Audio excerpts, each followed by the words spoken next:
June professor Shahidul Alam Naogaon সরকারি degree কলেজের সাবেক অধ্যাপক তার স্ত্রীকে তীব্র ঘুমের ওষুধ খাইয়ে অজ্ঞান করে তার স্বর্ণালংকার নিয়ে যায় এবং পরবর্তীতে তাকে ময়লাপট্টিতে ফেলে রেখে যায় এবং এর পরিপ্রেক্ষিতে তাকে রাজশাহী মেডিকেল কলেজে ভর্তি করা হয় এবং 25শে জুন সকাল 8টায় তিনি রাজশাহী মেডিকেল কলেজে মারা যান। এই ঘটনার ফলে নওগাঁ সদর থানায় আমরা একটা হত্যা মামলা গ্রহণ করি এবং আমরা সেই ঘটনা বিশ্লেষণ করে আমরা জানতে পারি যে প্রফেসর শহীদুল হকের স্ত্রী ফাতেমা বেগমকে অজ্ঞান করে তার স্বর্ণালংকার নিয়ে যাওয়া হয়েছে এবং পরবর্তীতে তাকে ফেলে দেওয়ার ফলেই এই মৃত্যুর ঘটনা ঘটেছে। একই সাথে সদর থানা এবং জেলা গোয়েন্দা শাখা এটা নিয়ে গভীর অনুসন্ধান শুরু করি এবং বিশেষ করে আমরা শহরের গুরুত্বপূর্ণ জায়গার সিসি ক্যামেরার ফুটেজ কালেকশন করি। প্রায় 85 থেকে 87টা আমরা সিসি ক্যামেরার বিভিন্ন স্থানের ফুটেজ বিশ্লেষণ করি, তথ্য প্রযুক্তি বিশ্লেষণ করি এবং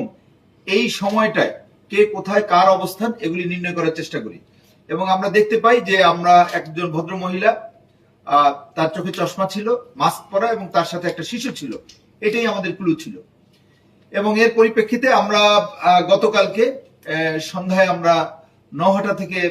জনগণের সহায়তায়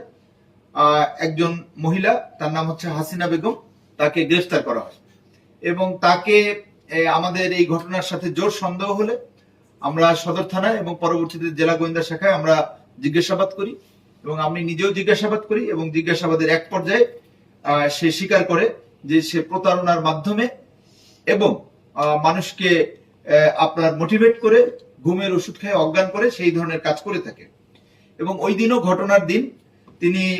উকিল পাড়ায় ঘুরতেছিলেন এবং তিনি তার টার্গেট খুঁজতেছিলেন। এমন সময় প্রফেসর শহীদুল এবং তার স্ত্রী তারা স্টারলাইট ফার্মেসিতে যাবে ওষুধ কেনার জন্য, তিনিও তাদের সাথে স্টারলাইট ফার্মেসিতে যান এবং কথাবার্তার মাধ্যমে নিজেদেরকে তাদের বিশ্বাস অর্জন করেন এবং এক পর্যায়ে ওষুধ কেনার জন্য প্রফেসর শহীদুল চুরিপট্টির থেকে সামনের দিকে অগ্রসর হয় এবং আমাদের ভিকটিম অর্থাৎ বয়োবৃদ্ধ ফাতেমা বেগম এবং আমাদের আসামি হাসিনা একসাথে হাতে হাত চেপে তাকে নিয়ে যাচ্ছিল এবং কিছুক্ষণ যাওয়ার পর ভিকটিম ফাতেমা সে বলছিল যে আমি তো আর হাঁটতে পারছি না। তখন হাসিনা তার সাথে কৌশলে বললো যে চলেন আন্টি, আর যে আঙ্কেল একাই যাক, আপনি বাসায় চলে যান আমার সাথে। তখন তাকে একটা রিক্সা ভাড়া করে তাকে নিয়ে রওনা দেয় এবং তখন ওই মহিলার কোলে তার 2.5 বছরের একটা শিশু বাচ্চা ছিল এবং শিশু বাচ্চাটা এবং তার কাছে জুস ছিল। এক পর্যায়ে সে কৌশলে আপনার জুসের মধ্যে তীব্র ঘুমের ওষুধ, যেটা বয়স্কদের জন্য নিষেধ, জিওনিল, এটা 6-7টা একসাথে করে আগেই হয়তো বা গুঁড়ো করা ছিল, এগুলি ওই জুসের সাথে মিশিয়ে দেয় এবং এই জুস ভিকটিম ফাতেমা তাকে খাওয়ায় এবং খাওয়ার কিছুক্ষণের মধ্যেই সে আপনার ঢুলতে থাকে এবং উহার শব্দ করতে থাকে, গঙ্গানির শব্দ হয়। তখন আমাদের এই হাসিনা সে তার কৌশলে তার গলা থেকে তার স্বর্ণালংকার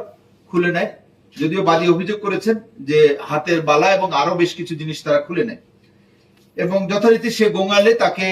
শহরের নদীর পাড়ে ময়লাপট্টিতে চেয়ারে বেঞ্চে বসিয়ে সে পালিয়ে যায় এবং এই স্বর্ণালংকার পরবর্তীতে জোয়ারদার জুয়েলার্সের ইমরানের কাছে সে 50,000 টাকায় বিক্রি করে এবং